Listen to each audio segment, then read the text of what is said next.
نحمده ونصلي على رسوله الكريم أما بعد فقد قال الله تبارك وتعالى كما ورد في آخر سورة الفرقان أعوذ بالله من الشيطان الرجيم بسم الله الرحمن الرحيم والذين لا يشهدون الزور وإذا مروا باللغو مروا كراما والذين إذا ذكروا بآيات ربهم لم يخروا عليها صما وعميانا والذين يقولون ربنا هب لنا من أزواجنا وذرياتنا قرة أعين واجعلنا للمتقين إماما أولئك يجزون الغرفة بما صبروا ويلقون فيها تحية وسلاما خالدين فيها حسنت مستقرا ومقاما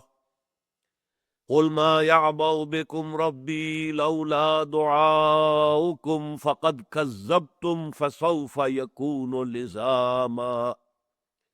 صدق الله العظيم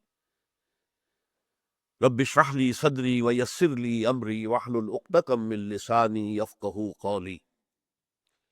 اللهم ربنا ألهمنا رشدنا وأعذنا من شرور أنفسنا اللهم أرنا الحق حقا وارزقنا اتباعه وأرنا الباطل باطلا وارزقنا اجتنابه اللهم وفقنا لما تحب وترضى اللهم ربنا اجعلنا من عبادك المخلصين آمین یا رب العالمین۔ سورہ فرقان کے آخری رکوع کے بارے میں اس سے پہلے یہ تجزیہ آپ کے سامنے پیش کر چکا ہوں کہ اس کی پہلی دو آیتیں اور پھر آخری آیت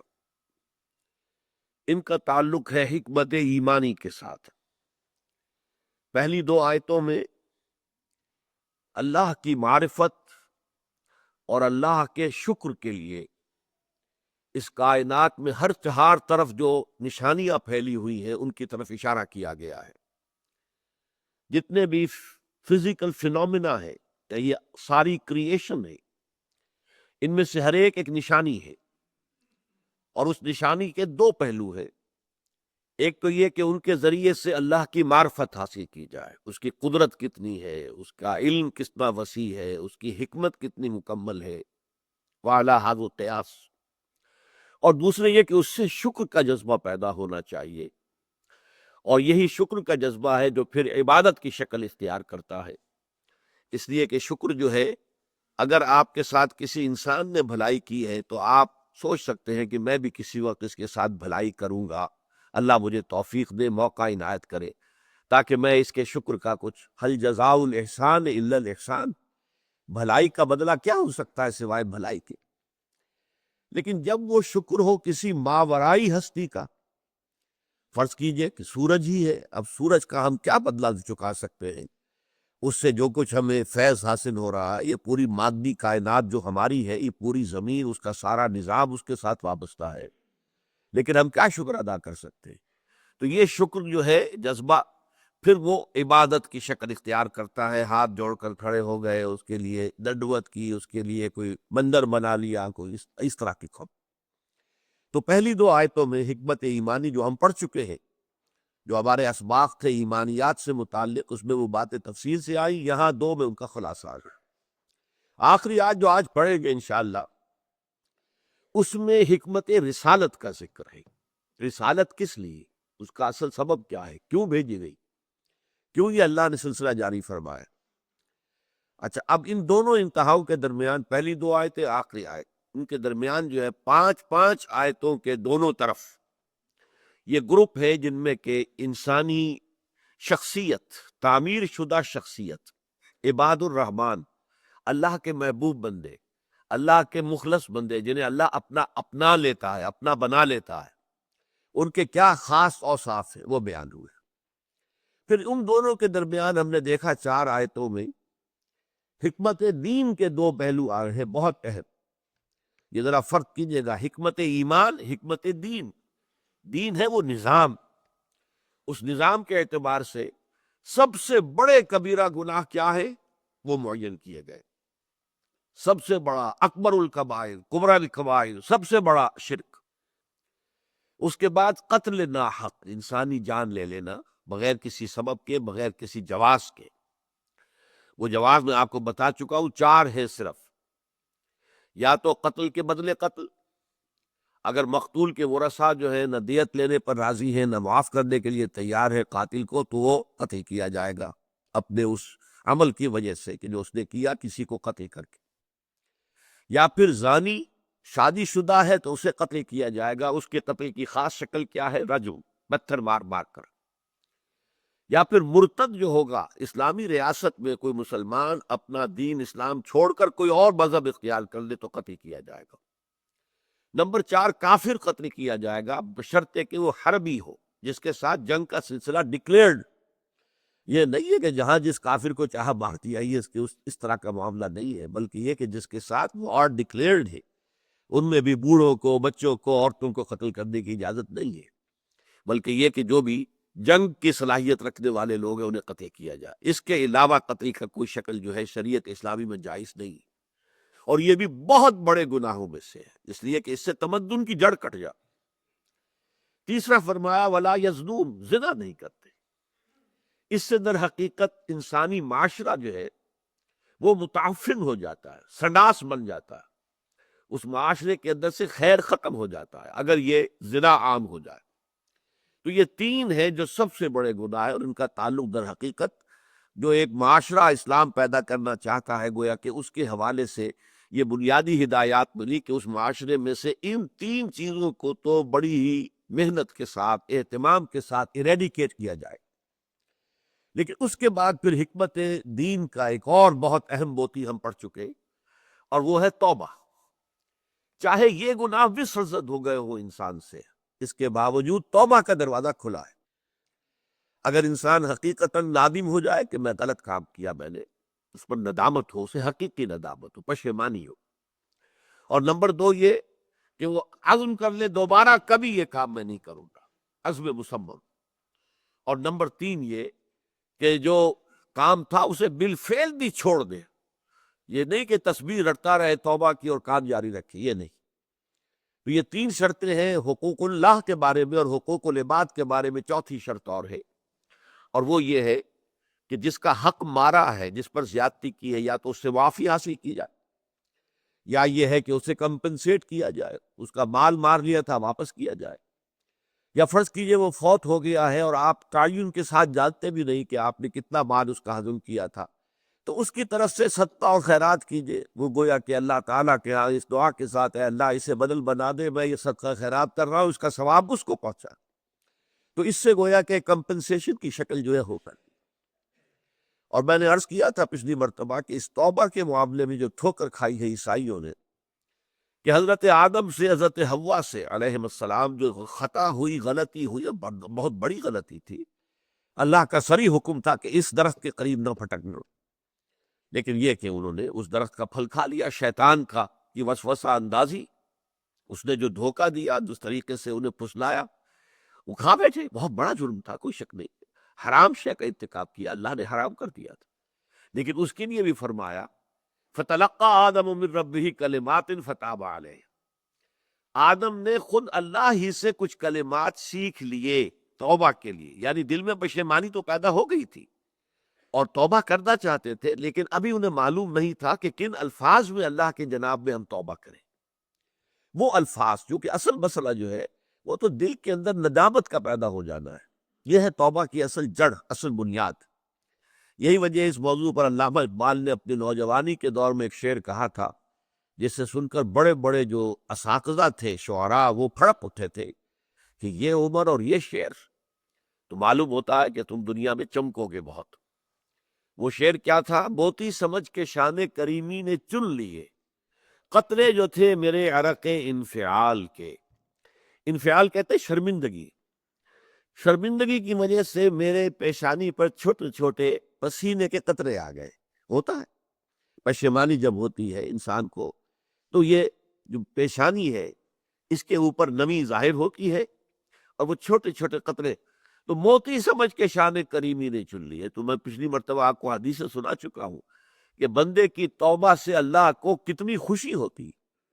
اس کا اندازہ ان حدیث سے ہو گیا، ان کو دہرانا میں نہیں چاہتا اس وقت، لیکن میں عرض یہ کر رہا تھا کہ جب حضرت آدم اور حوا دونوں میں وہ ندامت پیدا ہو گئی، تو پھر اس توبہ کے لیے کلمات جو ہیں وہ خود اللہ نے سکھا دیے، اور وہ سورہ اعراف میں ہے، ربنا ظلمنا انفسنا وان لم تغفر لنا وترحمنا لنکونن من الخاسرین۔ پروردگار، ہم دونوں نے اپنی جانوں پر ظلم ڈھایا ہے، تیرے حکم کی خلاف ورزی کر کے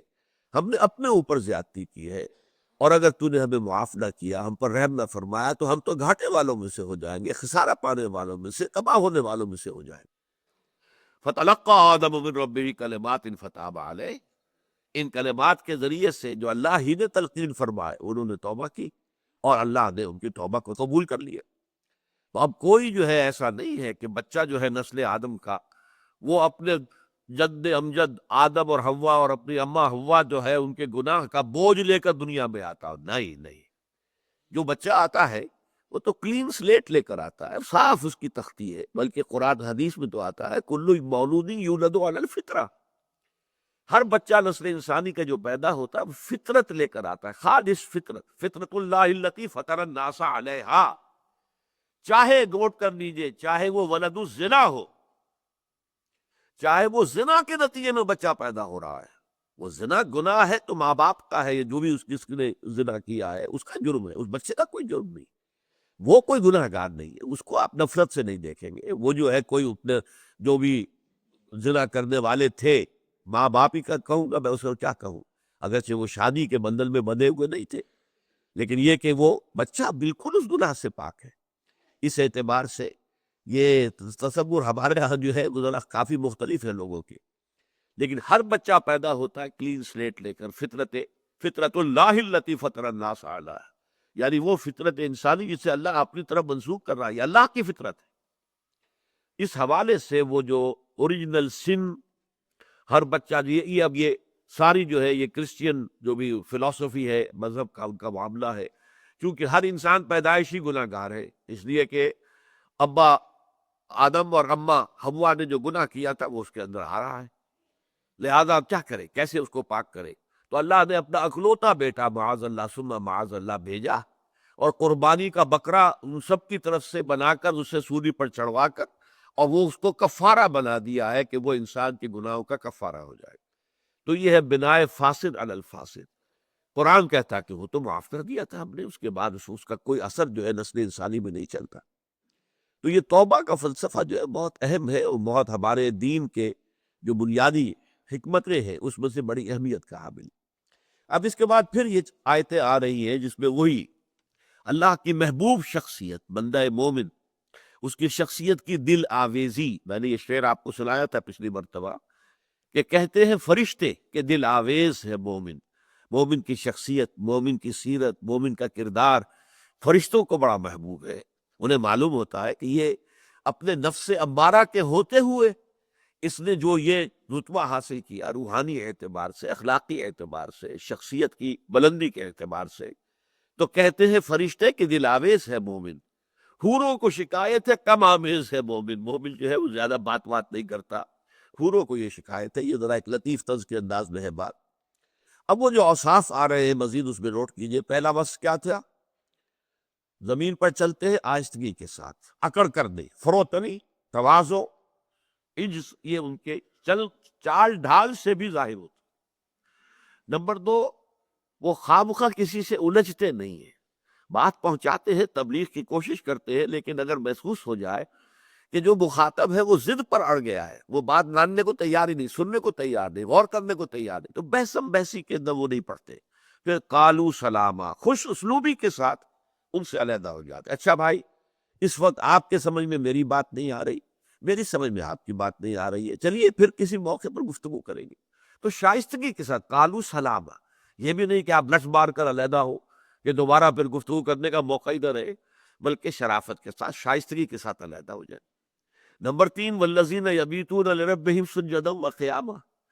وہ کہ جو رات گزارتے ہیں اس حال میں کہ کبھی سجدے میں ہے کبھی کھڑے۔ میں بتا چکا ہوں کہ اول تو نماز تھی ہی رات کی، اور اس میں 2/3 تک کا معاملہ تھا، تہائی 2/3 آدھی رات۔ ویسے حضور کا معاملہ جو ہے آخری وقت تک یہ رہا ہے کہ رات کو ایسے ہوتا تھا کہ آپ تھوڑی دیر استراحت کی پھر کھڑے ہو گئے، پھر تھوڑی دیر استراحت کی پھر کھڑے ہو گئے، یعنی رات گزرتی ہے اسی طریقے سے اللہ تعالیٰ کے سامنے، وہ آپ سجدہ ریز ہے یا کھڑے ہوئے ہیں قنوت کی شکل میں۔ چوتھی بات کیا تھی کہ اس مرتبے کو پہنچ جانے کے باوجود وہ اللہ تعالیٰ کے خوف سے، محاسبہ اخروی کے خوف سے آزاد نہیں ہوتے۔ ربنا اصرف عنا عذاب جہنم ان عذابها کان غراما انها ساءت مستقرا ومقاما، اس لیے کہ وہ خوف برقرار رہتا ہے، جو میں آپ کو بتا چکا ہوں کہ حضرت عمر تک یہ کہہ رہے ہیں انتقال کے وقت کہ خدا کی قسم اگر برابر سرابر پر چھوٹ گیا تو بہت بڑی کامیابی ہے۔ اس لیے کہ محاسبہ اخروی کے بارے میں جب حضور نے یہ فرما دیا کہ کوئی شخص محض اپنے اعمال کی بنیاد پر جنت میں داخل نہیں ہو سکے گا، تو تاب دیگرہ چرست، جب تک کہ رحمت خداوندی دستگیری نہ فرمائے۔ اور جب کہ کسی نے پوچھ لیا کہ کیا آپ بھی، فرمایا ہاں میں بھی، الا یتغمدنی ربی برحمتہ، اگر میرا پروردگار مجھے اپنی رحمت سے ڈھانپ نہیں لے گا تو اس وقت تک میں بھی جنت میں داخل نہیں ہو سکوں گا۔ پھر اور کسی کا معاملہ کیا ہوگا؟ پھر ایک اور وصف بتایا گیا کہ ان کے اندر ایک میانہ روی ہوتی ہے، اعتدال۔ والذین اذا انفقوا لم یسرفوا ولم یقتروا، نہ اسراف، نہ ضرورت سے زائد خرچ کرتا، اور نہ یہ ہے کہ بخیلی کا معاملہ کرنا۔ اور اس میں اس حد تک بھی انسان چلا جائے پتہ نہیں کل کیا ہوگا، بچا کر رکھو، بھائی کل کا معاملہ اللہ تعالیٰ دیکھے گا۔ جس نے آج پرووائڈ کیا ہے، پرووائڈر تو وہی ہے، تو وہ کل بھی دے گا، اس لیے اس کے اندر بہت زیادہ بخیلی اور کنجوسی کا معاملہ نہیں ہونا چاہیے۔ یہ اوصاف آگے اب آ رہا ہے، والذین لا یشہدون الزور۔ اب اس کا ایک ترجمہ جو عام طور پر کیا گیا ہے وہ یہ کہ وہ جھوٹی گواہی نہیں دیتے، جھوٹ کی گواہی نہیں دیتے، یہ ترجمہ عام طور پہ کیا جاتا ہے، اگرچہ ان الفاظ کا صحیح ترجمہ یہ نہیں ہے۔ ویسے جھوٹی گواہی بھی بہت بڑے گناہوں میں سے، بہت بڑے گناہوں میں سے، عام طور پر لوگ اسے چھوٹی بات سمجھتے ہیں۔ حضور نے فرمایا اُدِلَتْ الشہادۃ زور بِإِشْرَاكٍ بِاللَّہ، جھوٹی گواہی دینا اللہ کے ساتھ شرک کرنے کے برابر ہے۔ اور وہ شرک، وہ جرم ہے، آپ کو معلوم ہے کہ 2 مرتبہ سورہ نساء میں آیا،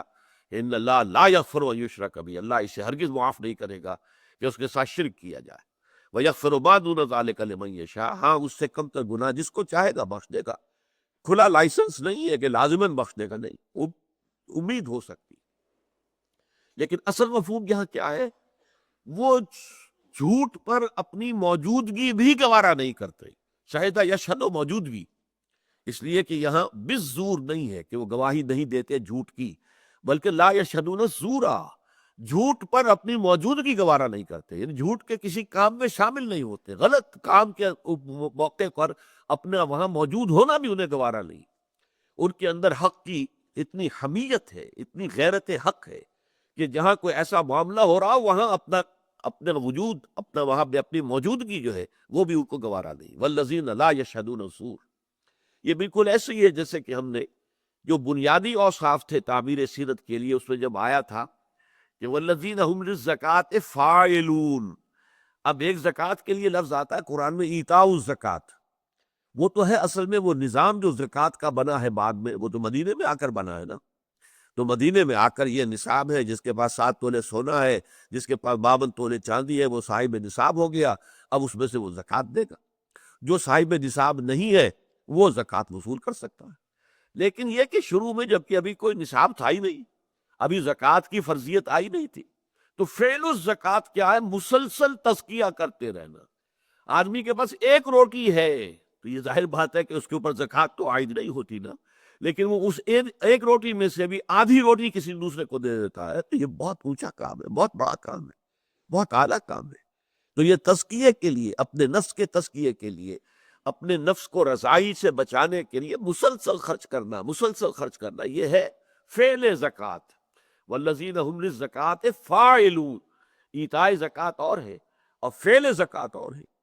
اسی طریقے سے جھوٹ کی گواہی دینا تو بہت بڑی بات ہے، بہت دور کی بات ہے، جھوٹ پر اپنی موجودگی بھی گوارا نہیں کرتے۔ وَإِذَا مَرُّوا بِاللَّغْوِ مَرُّوا كِرَامًا،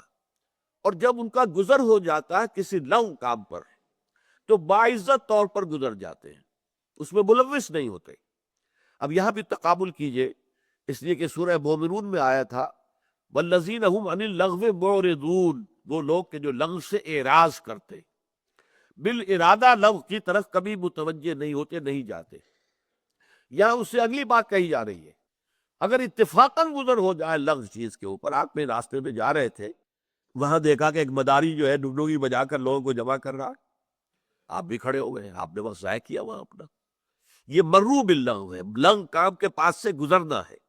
لیکن اس میں وہ اپنے دامن کو بچا کر گزر جاتے ہیں، اس میں ملوث نہیں ہوتے، اس میں دلچسپی نہیں لیتے. اور لغو کیا ہے یہ بھی نوٹ کر لیجئے، لغو جو ہے گناہ کو نہیں کہتے،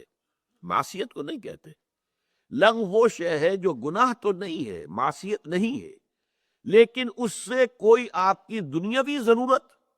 یا اخروی ثواب متعلق نہیں. تو یہ وقت ہمارے پاس جو ہے یہ بہت قیمتی شے ہے، اسی وقت سے ہمیں اپنی عاقبت بنانی ہے،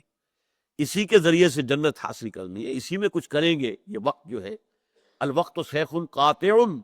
یہ تو کاٹنے والی تلوار ہے، یہی وقت ہمیں ہلاک بھی کر دیتا ہے، یہی وقت ہے جو اس کی قدر جانتے ہیں. اب یا تو اس میں اللہ بیٹھ کر ذکر کیا جائے، کوئی قرآن مجید کی تلاوت کی جائے، کچھ اور کیا جائے اگر کوئی اور کام اس وقت آپ کے پاس نہیں، یا پھر دنیاوی ضرورت ہے، آپ کے معاش کی ضرورت ہے، اس میں صرف کیجیے. لیکن یہ پیس ٹائم کا جو تصور ہے، ایسے ہی وقت گزاری کرنا، وقت جو ہے آئی ایم کلنگ ٹائم، میں وقت جو اس کو قتل کر رہا ہوں، بس یہ کہ وقت گزاری کے لیے میں یہ کام کر رہا ہوں، نہیں، قتل نہیں. اور کہیں اتفاقاً گزر ہو جائے، اب جیسے تاش کھیلنا ہے، یہ لغو ہے، اسے آپ حرام نہیں کہہ سکتے، لغو شے ہے، اس سے نہ آپ کی کوئی ضرورت پوری ہوئی دنیاوی، اور نہ یہ اخروی ثواب کا ذریعہ بنے گا. تو وہ لوگ کہ جو خود تو ارادہ کر کے لغو میں شرکت کرنا تو بہت دور کی بات ہے، اس کا تو سوال ہی نہیں، اتفاقاً گزر جائیں، وَإِذَا بَرُّوا بِاللَّغْوِ مَرُّوا كِرَامًا، وہ اپنے دامن کو بچا کر دامن سمیٹتے ہوئے گزر جاتے، اس میں ملوث نہیں ہوتے، ادھر متوجہ نہیں ہوتے. وَالَّذِينَ إِذَا ذُكِّرُوا بِآيَاتِ رَبِّهِمْ لَمْ يَخِرُّوا عَلَيْهَا صُمًّا وَعُمْيَانًا، اور وہ لوگ کہ جب انہیں ان کے رب کے آیات کے ذریعے سے تذکیر کرائی جاتی ہے، یاد دہانی کرائی جاتی ہے، یہ بھی وہی فلسفہ ایمان کی بات ہے، تذکیر، یاد دہانی. یہ قرآن کی آیات، یہ بھی آیات رہے، اور یہ سورج اور چاند اور یہ رات اور دن، یہ بھی آیات ہیں، آیات آفاقیہ، آیات انفسیہ، آیات قرآنیہ، یہ 3 آیات ہیں. لیکن جب اللہ کی آیات، اللہ کے کلام کے ذریعے سے انہیں تذکیر کی جائے، لم یخروا علیہا صما وعمیانا، تو نہیں گر پڑتے وہ اس پر بہرے اور اندھے ہو کر. یہ اصل میں آیت جو ہے اس کے 2 رخ ہیں، جیسے تلوار ہوتی ہے 2 رخی. ایک تلوار وہ ہے کہ جس میں ایک طرف دھار ہے، ایک 2 دھاری تلوار ہوتی ہے، ادھر بھی دھار ادھر بھی دھار.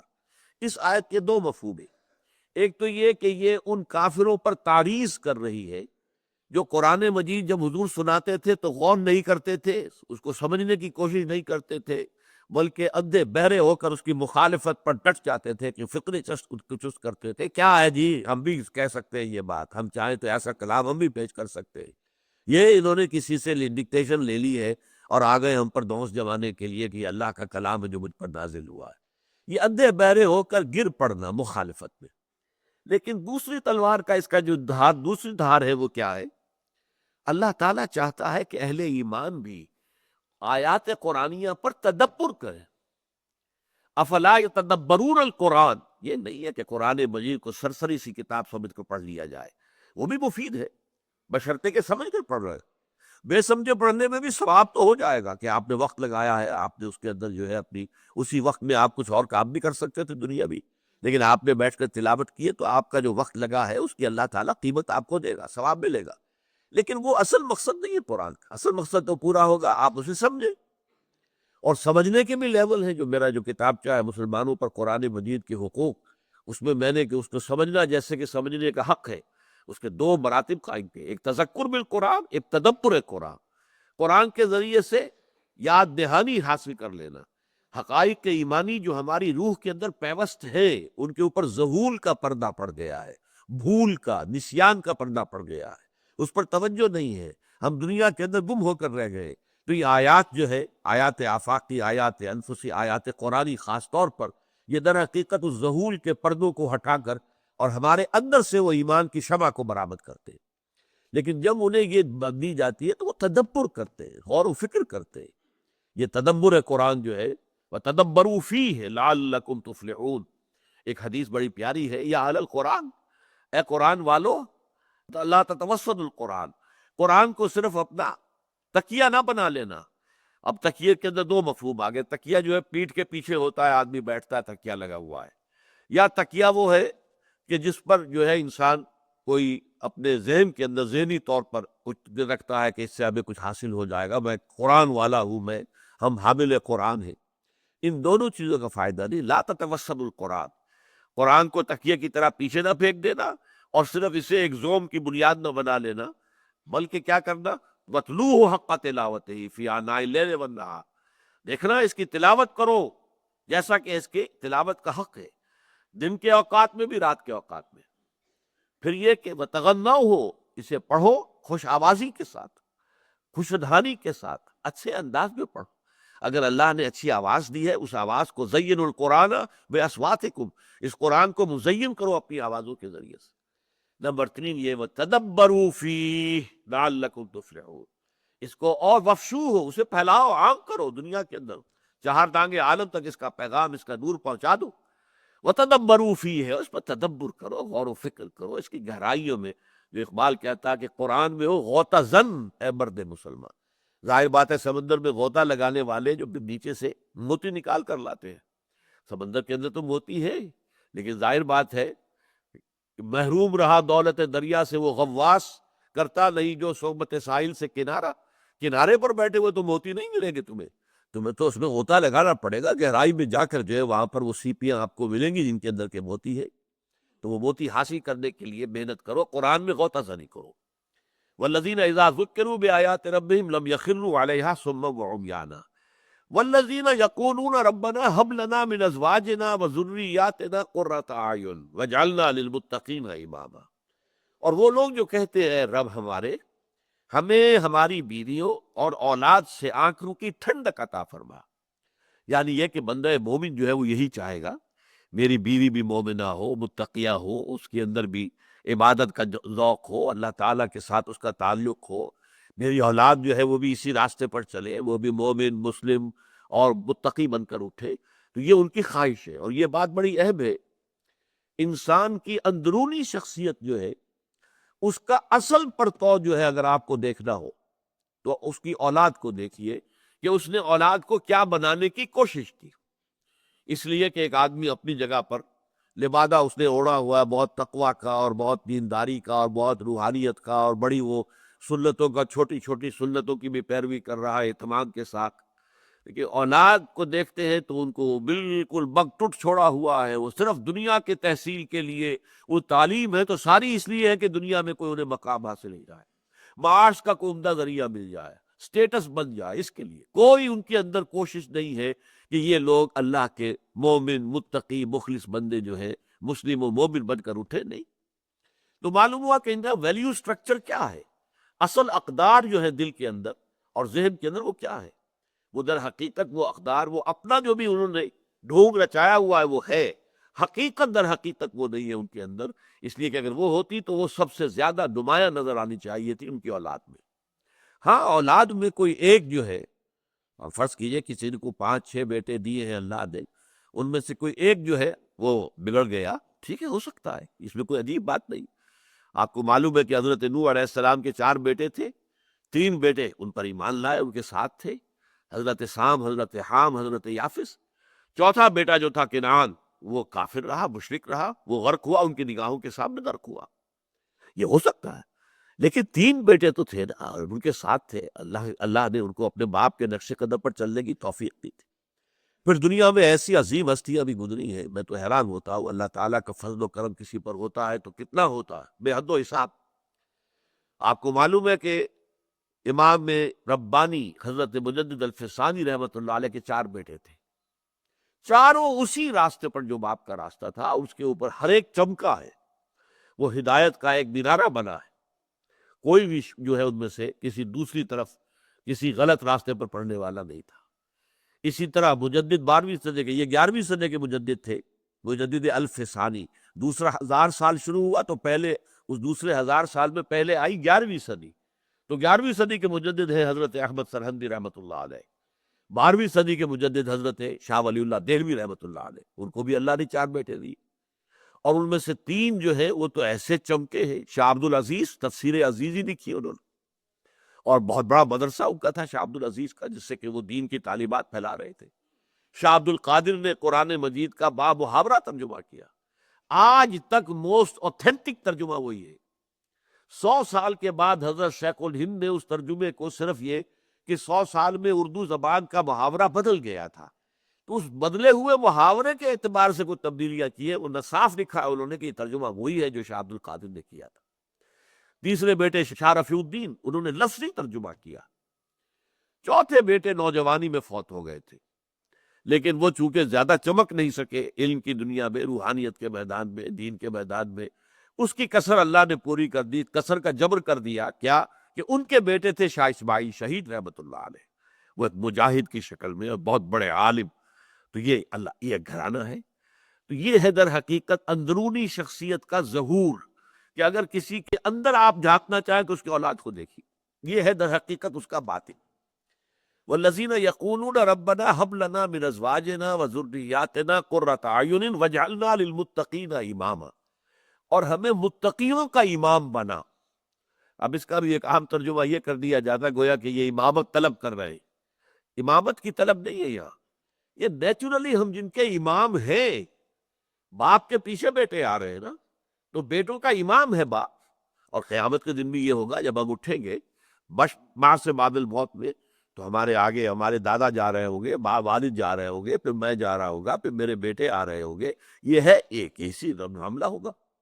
تو وہ ہمیں اے رب جن کے ہم امام ہیں، جن کو تو نے ہمارے چارج میں دے دیا ہے، جیسے کہ فرمایا ہے اللہ تعالیٰ نے کہ ہر شخص جو ہے وہ مسئول ہے. کلکم مسئول عن رعیتہ، کلکم راعٍ و مسئول عن رعیتہ. تم میں سے ہر شخص کی حیثیت ایک چرواہے کی ہے. جیسے چرواہے کے چارج میں بھیڑیں ہیں، بکریاں ہیں، تو ظاہر بات ہے کہ وہ ذمہ دار ہے. وہ صبح لے گیا ہے گھروں میں سے نکال کر بکریاں اور بھیڑیں، تو شام کو ہر ایک آدمی کو اس کی بھیڑیں اور بکریاں پہنچانا اس کی ذمہ داری ہے. بھیڑ اگر کہیں گم ہو گئی ہے تو ظاہر بات ہے کہ وہ مسئول ہوگا، کہاں گئی بھیڑ میری. اسی طریقے سے اللہ تعالیٰ نے ہر انسان کو بنایا ہے چرواہا. اللہ نے اس کو دیے ہیں بیٹے، دیے ہیں بیٹیاں دی ہیں. ان کو کس طرح اٹھاتا ہے، وہ کیسی تربیت کرتا ہے، اسے تعلیم کیسی دیتا ہے، انہیں ان کے سامنے کون سے راستے کھولتا ہے. یہ مضمون آگے چل کر سورہ تحریم میں آئے گا جو ہمارا اگلا سبق ہے. فرمایا گیا کہ یا ایھا الذین آمنوا قوا انفسکم واہلیکم نارا، بچاؤ اپنے اہل و عیال کو آگ سے.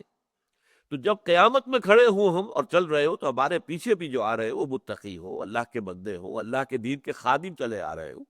یہ نہ ہو کہ ہم آگے چل رہے ہیں، ہمارے پیچھے جو آ رہے ہیں وہ فاسق و فاجر ہیں، انہوں نے بہت غلط جو ہے کام دنیا میں کیے.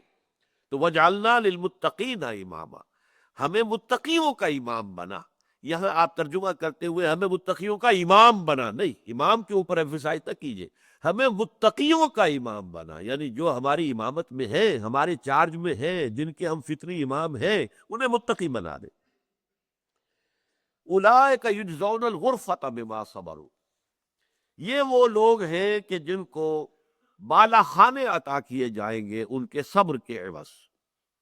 اب یہاں دیکھیے ایک لفظ آیا، بالا خانہ جنت کے اندر اونچے ہوں گے. غرفم جو قرآن مجید میں آیا مبنیتن، یہ تو یہ کہ جیسے اب اسکائی اسکریپرز آپ کو یہاں نظر آ رہی ہے اور بڑی بڑی عمارتیں، جنت میں بھی اس طرح کا معاملہ ہوگا، اونچے درجے، اس سے کمتر درجے، اس سے کمتر درجے. تو انہیں بالا خانے ملیں گے، اوپر کے درجے جو ہیں ان کو الاٹ کیے جائیں گے. اولئک یجزون الغرفۃ بما صبروا، اس پوری شخصیت و کردار کے لیے ایک لفظ استعمال کیا، صبر کیا انہوں نے. یہ بہت ہی جامع لفظ ہے صبر، اس لیے کہ صبر کی 4 قسمیں تو یہ ہے: صبر علی الطاعہ، اطاعت پر صبر کرنا. اطاعت میں کہیں مشقت کرنی پڑ رہی ہے، کہیں سختی جھیلنی پڑ رہی ہے،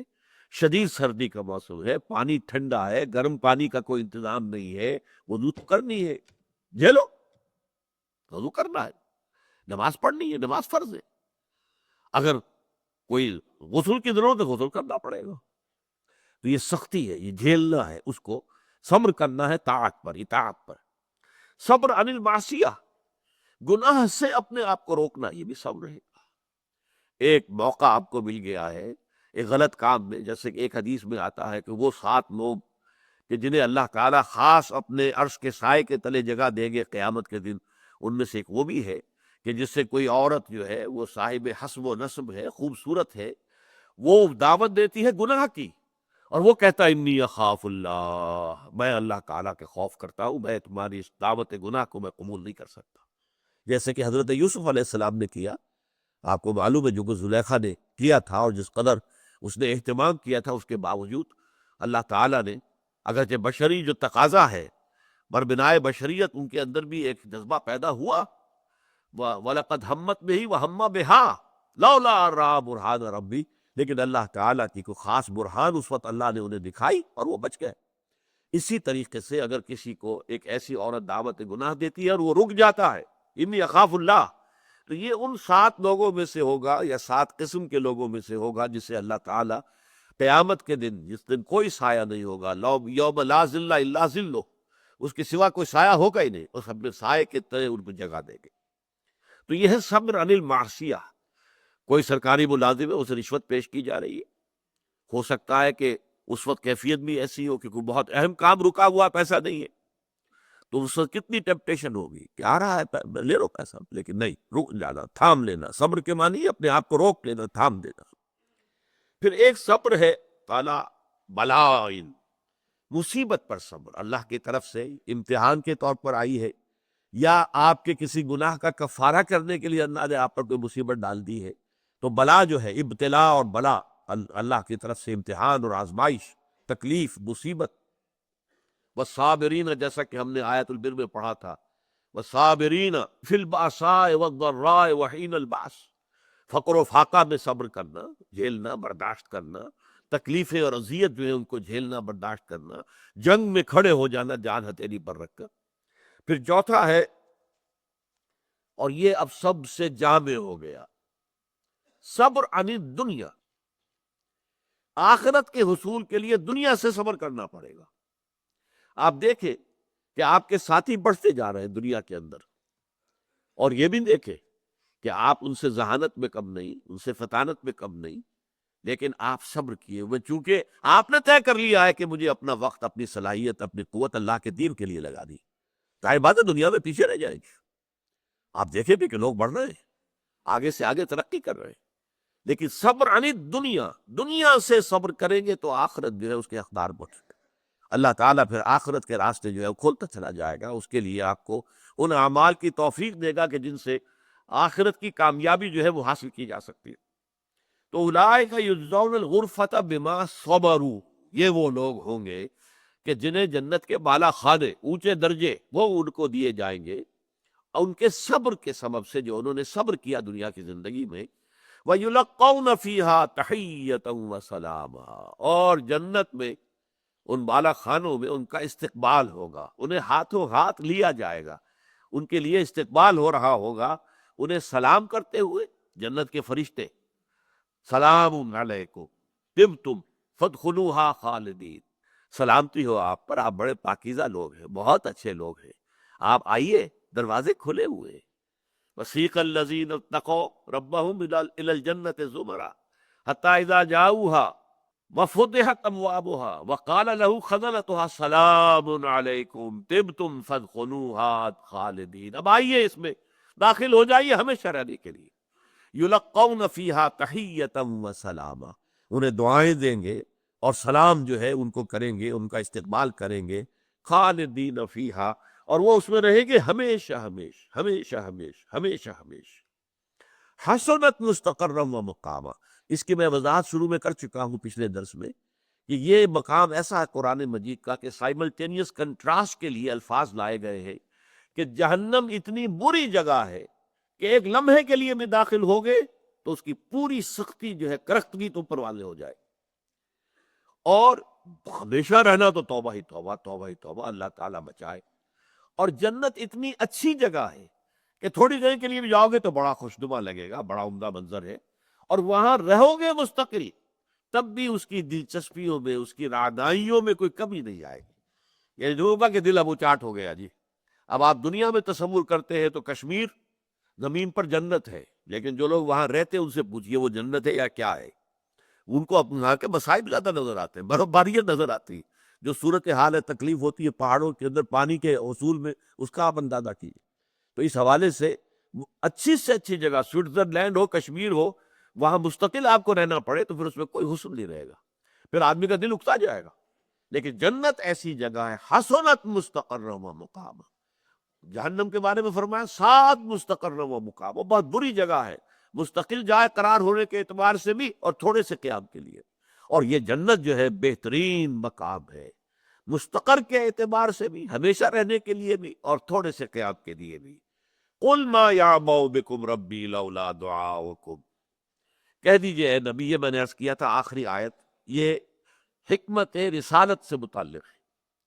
قُلْ مَا يَعْبَأُ بِكُمْ رَبِّي لَوْلَا دُعَاؤُكُمْ، اے نبی ان سے کہہ دیجئے، ان کافروں سے جو آپ کی باتوں سے اعراض کر رہے ہیں،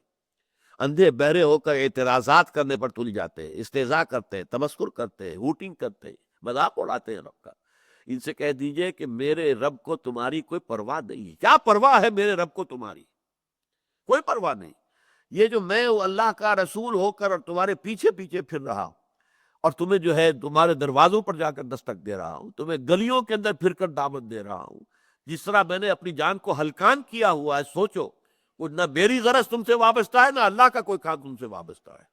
لولا دعاؤکم، اگر نہ ہوتا تمہیں دعوت دینا مقصود نہ ہوتا، اس لیے کہ اللہ نے سنت یہ بنا لی ہے کہ کسی قوم پر عذاب ہلاکت،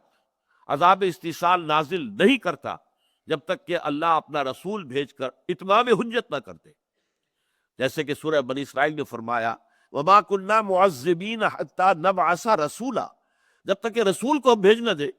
اور وہ رسول جو ہے اپنی دعوت کے ذریعے سے، تبلیغ کے ذریعے سے، اپنی پرسنل ایگزامپل کے ذریعے سے، جب تک کہ حق کو واضح نہ کر دے، مبرہن نہ کر دے کہ بالکل وہ حق نظر آ جائے انسان کو آنکھوں سے، تو اس کے بعد بھی اگر اڑے رہے کفر پر اور غلط روش پر، تو پھر وہ اس کے مستحق ہے کہ انہیں ملیا میٹ کر دیا جائے، غرق کر دیا جائے، تباہ و برباد کر دیا جائے، نسیم منسیہ کر دیا جائے۔ جیسے کوڑا کرکٹ جو ہوتا ہے، آپ دیکھتے ہیں لانس کے اندر یا باغات کے اندر، چمن میں ادھر ادھر جو ہے ٹوٹے ہوئے جو پتے پڑے ہیں، کچھ اور ہے، جھاڑ جھکاڑ ہے، آپ اس کو صاف کرتے ہیں، علیحدہ کر کے، اور آگ لگا دیتے ہیں ان کو، اس لیے کہ یہ تو بدنمائی ہے اس لان کی اور اس چمن کی اور اس باغ کی۔ تو یہ ایسی قوم، ایسے لوگ در حقیقت اس زمین کے اوپر دھبے ہیں، داغ ہے نوع انسانی کے، گویا کہ وہ گلے سڑے ہوئے اعضاء ہیں جنہیں کاٹ دینے ہی کے اندر مصلحت ہوتی ہے۔ ہاتھ پہ گنگرین ہو جائے تو پورا بازو کاٹ دیا جاتا ہے ورنہ موت واقع ہو جائے گی، پاؤں پر گنگرین ہوا ہے پوری ٹانگ کاٹی جاتی ہے ورنہ جان جائے گی۔ تو اسی طریقے سے ان لوگوں کو جن کے اندر کوئی خیر نہیں رہا، شر ہی شر ہے، جب رسول کے آنے کے بعد بھی وہ اڑے ہوئے اپنے کفر کے اوپر، تو قُلْ مَا يَعْبَأُ بِكُمْ رَبِّي لَوْلَا دُعَاؤُكُمْ، یہ اللہ کی سنت ہے۔ وَمَا كُنَّا مُعَذِّبِينَ حَتَّى نَبْعَثَ رَسُولًا رُسُلًا مُبَشِّرِينَ وَمُنذِرِينَ لِئَلَّا يَكُونَ لِلنَّاسِ عَلَى اللَّهِ حُجَّةٌ بَعْدَ الرُّسُلِ وَكَانَ اللَّهُ عَزِيزًا حَكِيمًا، ہم نے اپنے رسولوں کو بھیجا ہے بشارت دینے والے بنا کر اور خبردار کرنے والے بنا کر، تاکہ رسولوں کی آمد کے بعد لوگوں کے پاس کوئی عذر باقی نہ رہ جائے، یہ نہ کہہ سکے پروردگار ہمیں تو بتایا ہی نہیں کیا، ہمیں کسی نے آگاہی نہیں کیا، ہمیں کسی نے خبردار ہی نہیں کیا۔ نہیں، اس کو پورا جب ہو گیا فقد کذبتم، تو دیکھو تم نے اب جھٹلا دیا ہے، مکے والوں تم نے جھٹلا دیا میری دعوت کو، فسوف یکون لزاما، تو اب یہ تمہیں چمٹ کر رہے گی شے، یعنی عذاب وہ آ کر رہے گا، جیسے کہ ہم اس سے پہلے پڑھ چکے ہیں کہ ان عذابہا کانا غراما، وہ جہنم کا جو عذاب ہے وہ تو جان کا لاگو ہو جائے گا، چمٹ کر رہ جائے گا۔ اسی طرح فسوف یکون لزاما، اب یہ جو ہے لازم ہو جائے گی تمہارے اوپر ہلاکت اور تمہاری بربادی، دنیا میں بھی ہو سکتا ہے اور آخرت میں تو ہے ہی ہے۔ بارک اللہ لی ولکم فی القرآن العظیم ونفعنی وإیاکم بالآیات والذکر الحکیم۔